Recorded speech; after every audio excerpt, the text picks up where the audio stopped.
Hello mga mag-aaral! Tayo po ay magbalik-aral para sa darating nating pagsusulit. Tandaan po at huwag kalimutan dahil lahat na babanggitin ni teacher ay maaaring lalabas sa ating darating na pagsusulit.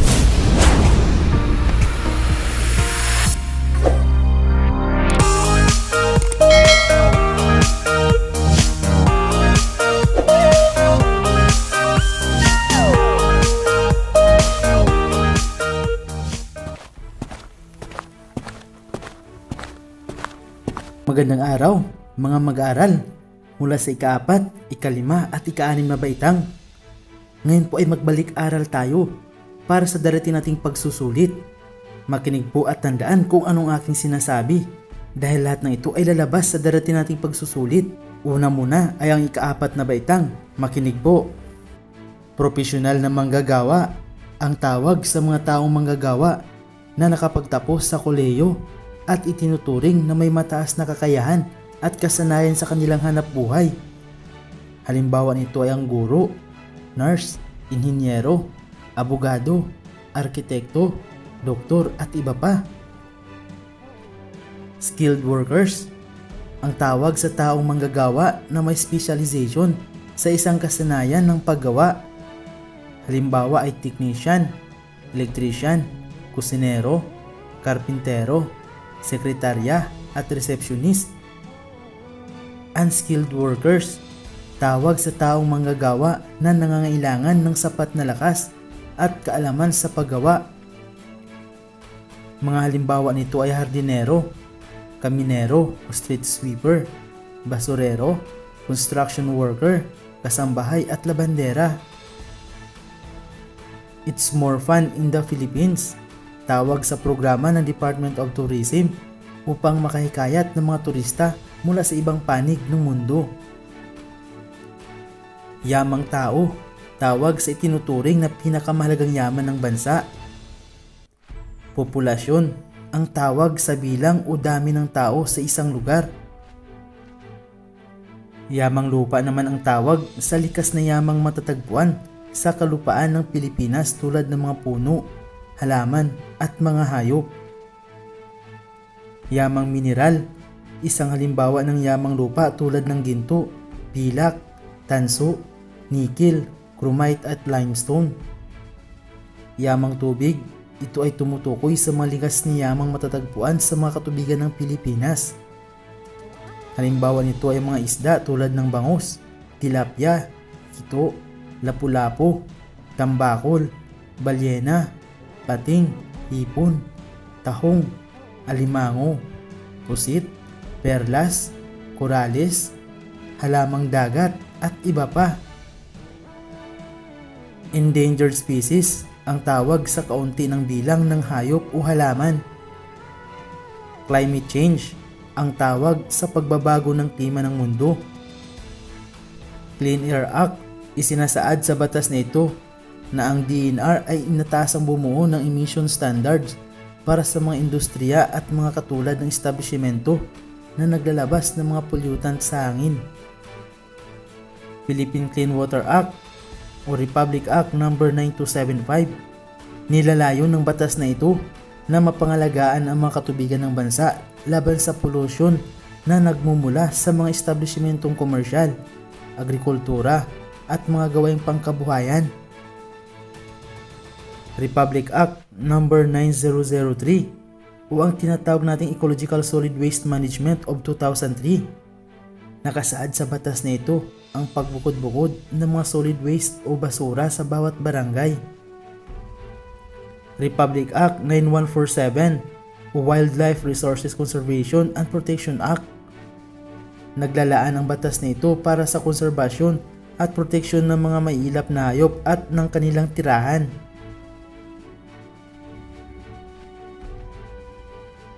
Material at di-material na kultura. Ito ay ang dalawang uri ng kultura ng Pilipinas. Mga halimbawa ng mga kulturang material tulad ng tirahan, kagamitan at kasangkapan, pagkain at kasuotan. Samantala ang mga halimbawa naman ng kulturang di-material tulad ng pananampalataya, pamahalaan, edukasyon, wika at pagsulat. Para naman sa ika-5 baitang, Narito ang ating pag-aaralan. Kristyanismo. Ito ang estratehiyang ginamit ng mga Kastila upang madaling makuha ang kalooban ng mga katutubong Pilipino. Polo e serbisyo ang tawag sa saplitang pagtatrabaho ng walang bayad mula sa pamahalang Espanyol. Reduction, tawag sa sapilitang pagpapatira ng mga Espanyol sa isang lugar upang madali nilang mabantayan ang nasasakupan. Tributo o buwis, tawag sa ibinabayad ng mga mangangalakal upang makalahok sa kalakalang galyon. Gobernador General, ang itinalaga ng hari ng Espanya sa mga lugar na nasasakop ng Espanya.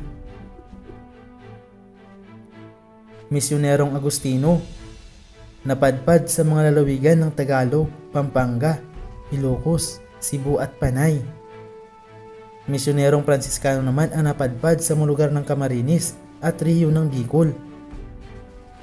Misyonerong Jesuita naman ang napadpad sa mga lugar ng Bohol, Samar at Leyte. Misyonerong Dominikano ang napadpad sa ilang bahagi ng Mindanao. At ang misyonerong Recoletos naman ang napadpad sa Cagayan at Pangasinan. 385 bayan ang bilang ng bayan na napatayuan ng parokya ng mga paring Agustino. 233 bayan ang bilang ng bayan na napatayuan ng parokya ng mga paring Pransiskano. 73 bayan naman ang bilang ng bayan na napatayuan ng parokya ng mga paring Jesuita. Universidad ng Santo Tomas, itinatag ng mga paring Dominikano. Gobernador General Luis Perez Dasmariñas ang nagpatupad ng kautosang reduction. Gobernador General ang tawag sa pinakamataas na pinuno sa Pilipinas noong panahon ng mga Espanyol. Komplase ang tawag sa kapangyarihan ng Gobernador General na ipagpaliban ang kautusan kung sa tingin niya ay hindi pa napapanahon. Vice-Real Patron ang tawag sa iginagawad sa Gobernador General bilang pinakamataas na kinatawan ng hari ng Espanya bilang Real Patron. Real Audiencia ang tawag sa katastasang hukuman ng Pilipinas noong panahon ng mga Espanyol. Junta de Autoridades ang tawag sa gabinete ng Gobernador General noong 1850. Encomienda, ito ay mula sa salitang Espanyol na encomendar na nangangahulugang ipagkatiwala. Encomendero ang tawag sa isang opisyal na pinagkakatiwalaan ng hari ng Espanya sa lupaing nasakop. Inquilino ang tawag sa mga manggagawang magsasaka sa mga lupain ng mga praile. Alcaldya ang tawag sa bawat probinsya noong 1700 taon. Alkalde Mayor naman ang tawag sa namuno sa bawat alkaldya. Gobernador Silo ang tawag sa namumuno sa bawat bayan. Cabeza de Barangay ang tawag naman sa namumuno sa mga nayon o baryo. Indulto de Comercio ang tawag sa kapangyarihan ng alkalde na mangumersyo. Corregimiento naman ang tawag sa mga lalawigan na nanatiling nag-alsa laban sa mga Espanyol. Ayuntamiento naman ang tawag sa mga lungsod na siyang sentro ng lipunan, relihiyon, kultura at kalakalan. Para naman sa ika-6 na baitang, makinig po. Narito ang ating dapat pag-aaralan. Una, Gregorio del Pilar, kilalang malapit, naalalay at konfidante at natasang bantay panlikod ni Emilio Aguinaldo sa kanyang pagtakas mula sa mga Amerikano. Batis Treaty, ang tawag sa kasunduan ni na General John Batis at Sultan Jamalul Kilarm II na nilagdaan noong Agosto 20, 1899. Utak ng Katipunan, tawag sa bansag ni Emilio Jacinto. Si Emilio Jacinto ang siyang tinaguriang utak ng Katipunan.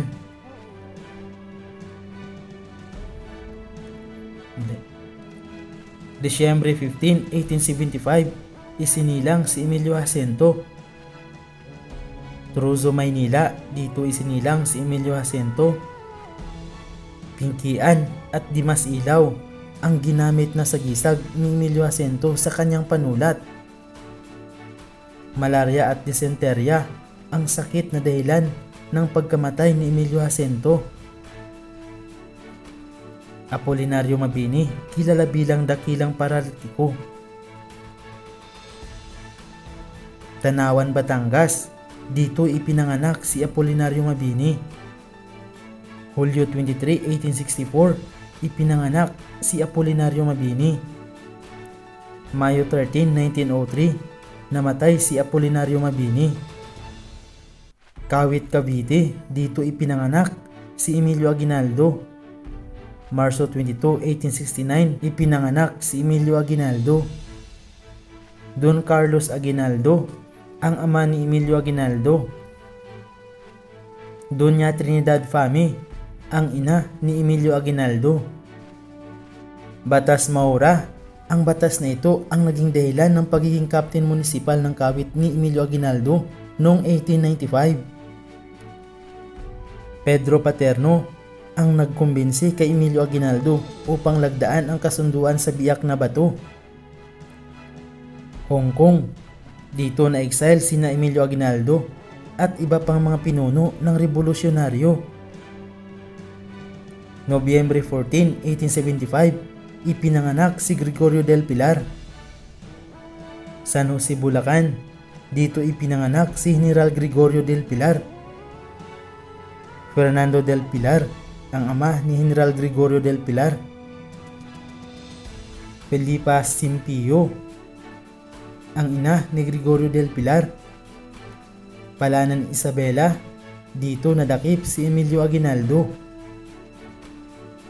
General Franklin Bell, sa kanya sumuko si General Miguel Malvar. 46 taong gulang ang edad ni General Miguel Malvar nang siya ay namatay. October 13, 1911, namatay si Miguel Malvar. Setyembre 27, 1865, ipinanganak si Miguel Malvar. General Miguel Malvar, naging commanding general ng Batangas, Mindoro at Tayabas. Ngayon po ay magtatawag na po ako ng pangalan at siyang sasagot sa aking mga katanungan. Magbibigay po ako ng 2 pagpipilian. Ang una po ay ang ika-4 na baitang. Makinig po ng mabuti. Ang una kong tatanungin ay si Jared. Jared, itong tanong ko para sa iyo. Ano ang tawag sa mga taong manggagawa na nakapagtapos sa kolehiyo at itinuturing na may mataas na kakayahan at kasanayan sa kanilang hanap buhay? Bibigyan kita ng 2 pagpipilian. Una, skilled workers.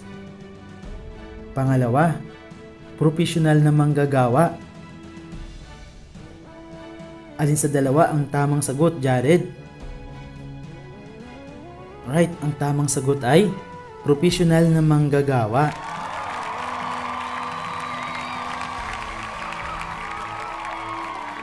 Ang susunod na tatanungin ko ay si De Castro. De Castro, ito ang tanong ko para sa iyo. Ano ang tawag sa itinuturing na pinakamahalagang yaman ng isang bansa? Bibigyan kita ng 2 pagpipilian. Una, yamang lupa. Pangalawa, yamang tao. Alin sa 2 ang tamang sagot? Very good, ang tamang sagot ay yamang tao.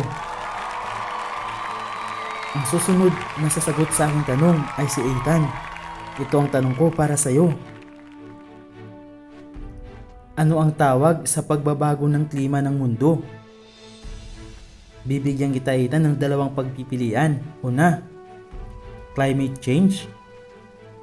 Pangalawa, endangered species. Alin ang tamang sagot? Right, ang tamang sagot ay climate change. Para naman sa ika-5 baitang, magtatawag po ako ng pangalan. Makinig po. Magbibigay rin po ako ng 2 pagpipilian.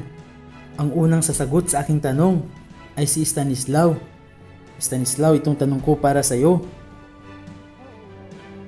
Ito ang estratehiyang ginamit ng mga Kastila upang madaling makuha ang kalooban ng mga katutubong Pilipino.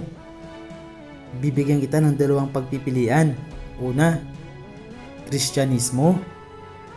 Pangalawa, Polo y Servisyo. Alin ang tamang sagot? Right, ang tamang sagot ay Kristyanismo. Susunod na aking tatanungin ay si Lanzaderas. Lanzaderas, itong tanong ko para sa iyo. Ano ang tawag sa sapilitang pagpapatira ng mga Espanyol sa isang lugar upang madali nilang mabantayan ang nasasakupan? Bibigyan kita ng dalawang pagpipilian. Una, tributo o buwis. Pangalawa, reduction. Alin ang tamang sagot? Very good. Ang tamang sagot ay reduction. Para sa huli kong tatawagin sa ikalimang baitang, si Misiano Gillian, itong tanong ko para sa iyo. Sinong misyonero ang napadpad sa mga lugar ng Bohol, Samar at Leyte? Bibigyan kita ng dalawang pagpipilian, Gillian. Una, misyonerong Franciscano. Pangalawa, misyonerong Jesuita. Alin po ang tamang sagot? Very good. Ang tamang sagot ay misyonerong Jesuita. At para naman sa ika-6 na baitang, makinig po ng mabuti. Narito po ang aking katanungan para sa inyo at magbibigay din po ako ng dalawang pagpipilian. Ang una kong tatawagin ay si Villacorta. Villacorta, itong tanong ko para sa iyo. Sino ang kilalang malapit na alalay at konfidante at naatasang bantay panlikod ni Emilio Aguinaldo sa kanyang pagtakas mula sa mga Amerikano? Bibigyan kita ng dalawang pagpipilian. Una, si Antonio Luna. Pangalawa, Gregorio del Pilar. Sino sa kanila ang tamang sagot? Very good. Ang tamang sagot ay si Gregorio del Pilar. Susunod na sasagot sa aking tanong ay si Joseph. Joseph, itong tanong ko para sa iyo. Ano ang tawag sa bansag ni Emilio Jacinto? Bibigyan kita ng dalawang pagpipilian, Joseph. Una, utak ng katipunan. Pangalawa, supremo ng katipunan. Alin sa dalawa ang tamang sagot, Joseph? Right, ang tamang sagot ay utak ng katipunan. Susunod na sasagot sa aking tanong ay si Pili. Pili, itong tanong ko para sa iyo. Kailan ipinanganak si Miguel Malvar? Bibigyan kita ng dalawang pagpipilian. Una, October 13, 1911. Pangalawa, Setyembre 27, 1865. Alin po sa dalawa ang tamang sagot, Jared? Very good. Ang tamang sagot ay Setyembre 27, 1865. Huwag po kalimutan ang ating napag-aralan dahil ang lahat ng ito ay lalabas sa darating nating pagsusulit. Maraming salamat sa pakikinig at panunood. Maraming salamat sa pakikinig at panunood. Huwag kalimutan. Maraming salamat.